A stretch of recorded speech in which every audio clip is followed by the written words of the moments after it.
what? Evolution for toddlers? And then you think, yeah, evolution for toddlers.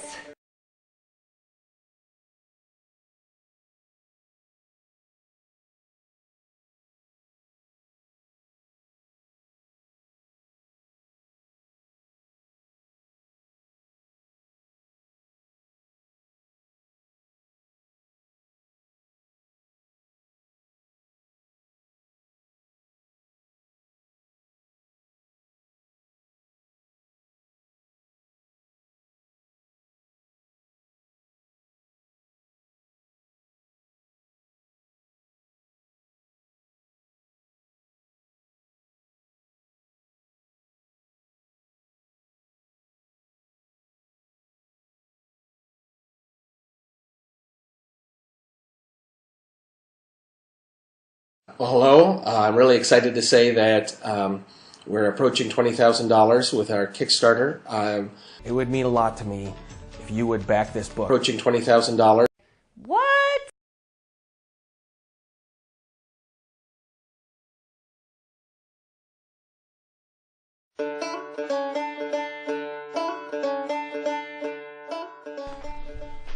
Fish. This is our grandmother fish. She lived a long time ago. She could wiggle and swim fast. Can you wiggle? Kaisa, can you wiggle? I'm sure Sita can wiggle. Good job. And she had jaws to chomp with. Can you chomp?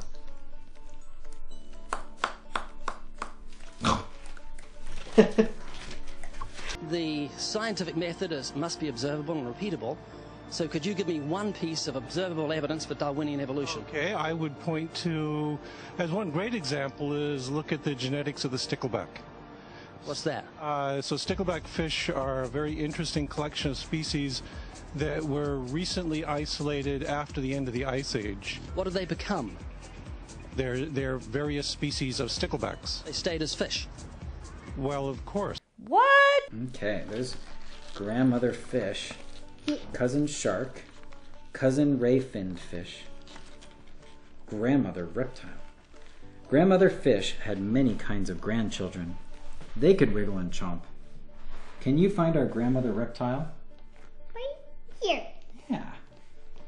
This is our grandmother reptile. She lived a long time ago. 4.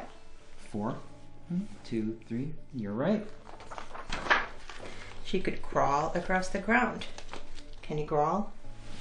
Crawl. No, except, can you crawl? Nice. And she could breathe air in and out.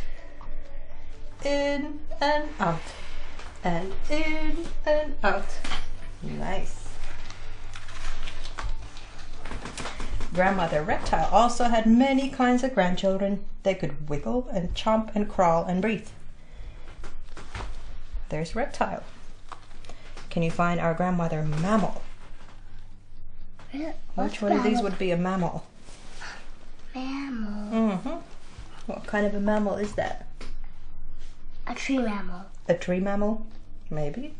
Of course, human beings are still fish. Human beings are fish? Why, yes, of course they are. What? Her babies could squeak when they were hungry. Can you squeak? And she could cuddle with her babies and feed them milk. Can you cuddle? Oh, I love your cuddles. Grandmother mammal had many kinds of grandchildren. They could wiggle and chomp and crawl and breathe and cuddle and squeak. Can you find our grandmother ape? Let's see, right there. Yeah. There's a picture of her. This is our grandmother ape. She lived a long time ago. 3. Try that again. A long time ago. 2. Yeah. And what'd she have on her back? A baby. A baby. She could grab branches and climb. Can you grab? Snatch. Yep. She could hoot when she was happy. Can you hoot?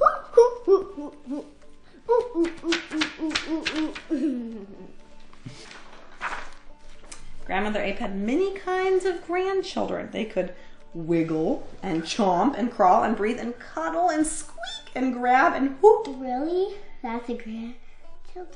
Yeah, we're all related. See the path? Grandmother ape is related to cousin gibbon and cousin orangutan, cousin gorilla. And look, starting to walk a little bit more upright, cousin chimp, and grandmother human. Yeah. Can you find our grandmother human? You already found her. Good job. There she is. Human. This is our grandmother human. She lived a long time ago. She could walk on 2 feet. Can you walk? Sure you can. And she could talk to other humans. Can you talk? Yes. Can you talk, Siri? Yes. Good job. Grandmother human had many kinds of grandchildren. They could wiggle and chomp and crawl and breathe and cuddle and squeak and grab and hoot and walk and talk. And I see one of them right here. Could you give me an example of Darwinian evolution? Not adaptation or speciation, but a change of kinds. These are changes of kinds. They're still fish. They're distinctly different fish. What? Right here. 2 of them right here. And one of them right here. Which one are you, do you think? This one. That one? Oh, big sister and little sister. All right, and let's see. This is Mama, this is Dada. The end. Yeah, we are all grandchildren of grandmother human. And then that Really? is the end. It talks a We're little. really children of grandmother human. Yeah, we're all. And it starts out of a fish. Whoa. Pretty cool. So The we fish? are fish. I thought that it was really fantastic how evolution is a very complex subject to grasp, and it really simplified it, and it made it easy for my kids to comprehend and see those connections. The cousins and the individual branches, these kinds of diagrams. I think the 6-year-old who's very sciencey is going to zero in on that and kind of ask lots of questions and say, wait, cousin dinosaur, how's that related to us? And he's got elements from various TV shows and things like birds related to dinosaurs. So I think it'll help him start fitting some of the pieces of the puzzle together. I thought it was fun. Well, why was it fun? Because I liked how it taught you how humans actually came alive.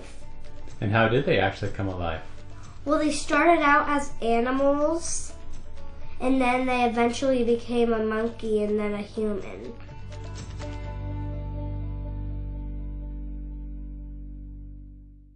A lot of the work that I do has been concerned with scientific detail, and I have a love for getting just the right line on a scientific detail. And for this book, I'm going to back off from that a bit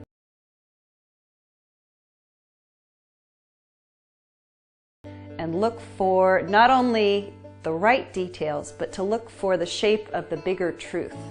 Maybe I could make a literary comparison that rather than an essay, I'm looking for a visual style that will pare things down almost to a haiku.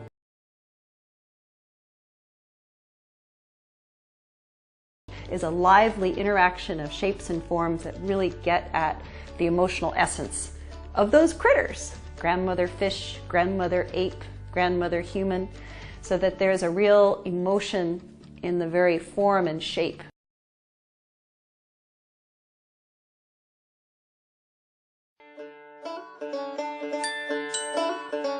Ever since my daughter was little 15 years ago, I've been trying to figure out how to teach evolution to very young children. I finally figured it out.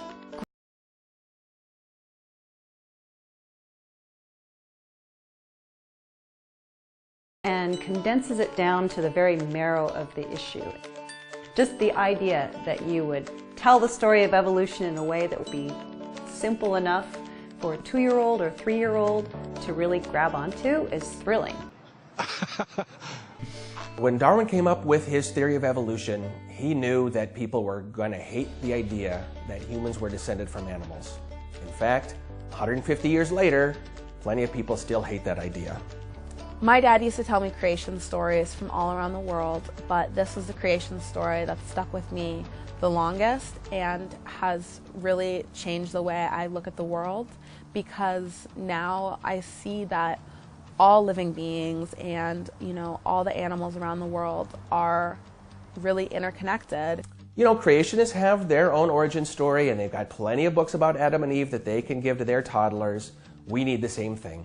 We need books for our very youngest children that tells them where we all came from. The adults are bound to learn something too from this book.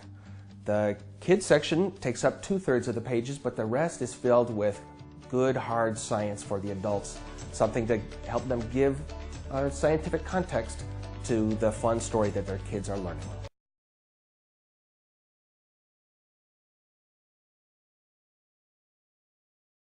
Creationists have their own origin story, and they've got plenty of books about Adam and Eve that they can give to their toddlers. We need the same thing.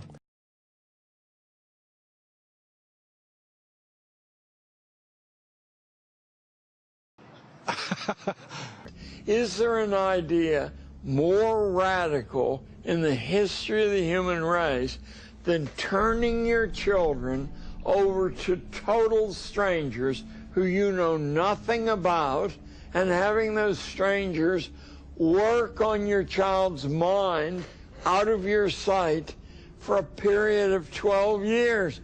Could there be a more radical idea than that? Back in colonial days in America, if you proposed that as an idea, they'd burn you at the stake, you mad person. It's a mad idea. A creature that offers tantalizing clues to the evolution of all life on Earth, including us. A great primitive fish, a coelacanth. The press played up the idea of a missing link, an idea also derived from Darwin's theory of evolution. Darwin proposed that life came out of the sea, evolving from fishes to amphibians to mammals to us over millions of years.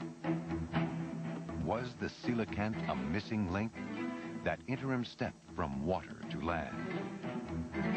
Was this fish the key to understanding our own evolution? Out of the water. And when they discovered the living fossil, they said, that's it. Our ancestor. It's alive. Dr. Malone said, when he saw the fish, why, it's very ugly, and is this where we came from? Coelacanths are close relatives of the fish that scientists consider as the ancestor of all land animals. Yes, the professor says the fish is a kind of ancestor of man. Poor fish. Not only did it have strange limb-like fins, it had no real backbone. Instead, Smith found a more primitive structure called a notochord. This is part of the notochord of the coelacanth that was dissected here, and it's simply a hollow tube. It's a gristly tube which extends from just behind the brain right through into the tail, and it's filled with a light oil under a very slight pressure. This kind of oil-filled skeletal structure is unique. Most adult vertebrates have well-developed backbones, especially those that live on land, including human beings. Once again, the press trumpeted the coelacanth as the missing link, a creature that bridged the gap between fish and primitive land animals. Why coelacanths have survived for 400 million years. Their outward appearance has changed little, but internally, they must have adapted to changing environments And there was something surprising about the way these limb-like fins moved. Although the coelacanth was not using them to crawl on the bottom, to the expert eye, their motion hinted at walking.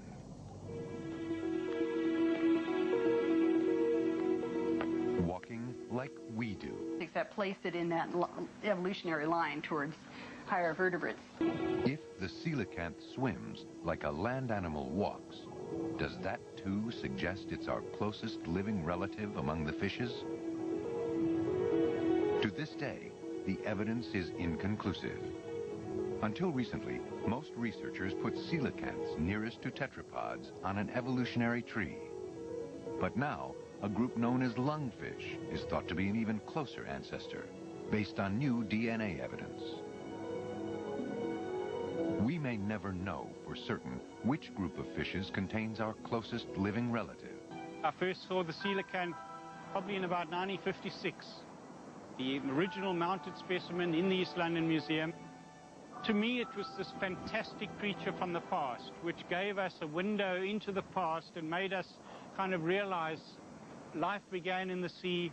From the sea, the vertebrate, the backbone animals crawled out onto land, and that's where the evolution of terrestrial vertebrates started. What? Yeah! Evolution for toddlers!